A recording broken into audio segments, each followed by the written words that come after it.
Welcome back to Warriors Weekly. Now, Tim Roye's Journal.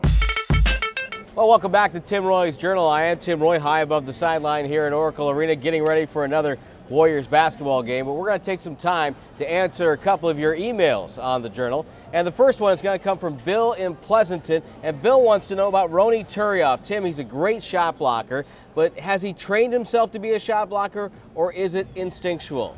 Well, I think, Bill, that you look at Roye Turioff and the fact that he's able to get off the floor so quickly. His timing is exquisite. So we went down, we talked to Roye and asked him your question.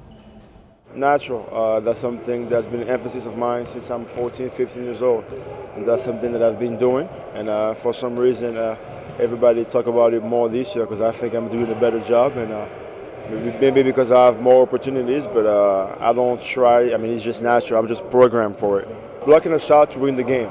Like going out there, block a shot, like I tried to block Michael Beasley shot at the end. That gives me more happiness to do that kind of stuff than dunking on people. I mean, I can dunk on people, but blocking a shot is pretty cool because you have to be there for your teammate.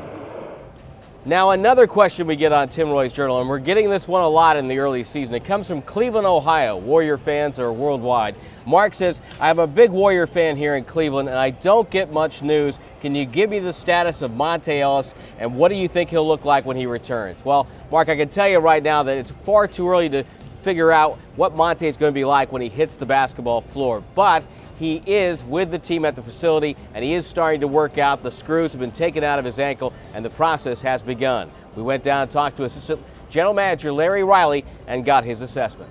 And I was really pleased yesterday with his attitude and his approach to his rehab. After talking to him, he just was uplifting to everybody that was around him.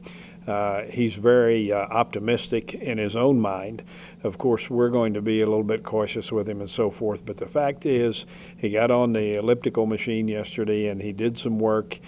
He's in the facility, as you've already mentioned. He's now working around the team again. I don't know how soon the next step's made, but that's where he is today, and it looks good. So just to clarify for the fans' sake, strength and basically conditioning work, not basketball work right now. He hasn't been on the floor with a basketball. Right now, he's got strength and conditioning work to do. I think it's very common that in cases similar to this, you can get some muscle atrophy, you can have things that need to be taken care of, and so strength and conditioning is the first step. And I don't know when he makes the step after that, but we'll see. He's been pretty resilient, so he may move along pretty well. Once that's done, then it's get him on the floor, work with him a while, and then get him in basketball shape. Yeah. So there's a process, and it's got to be good for the club, though, and you would know better than I, in terms of morale, just to have him around. I think that his presence really kind of improves things, and I think just the fact that every player looks around and sees, okay, there he is. He's physically here. He's present.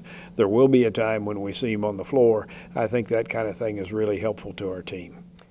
Hey, we want to thank Mark and Bill and all of you who emailed me at Tim Roye's Journal. That's at warriors.com, and you can go on the website there and click on the blog squad and fire away. We'll answer questions on radio. We'll answer them on television. We'll try to get to as many as we can.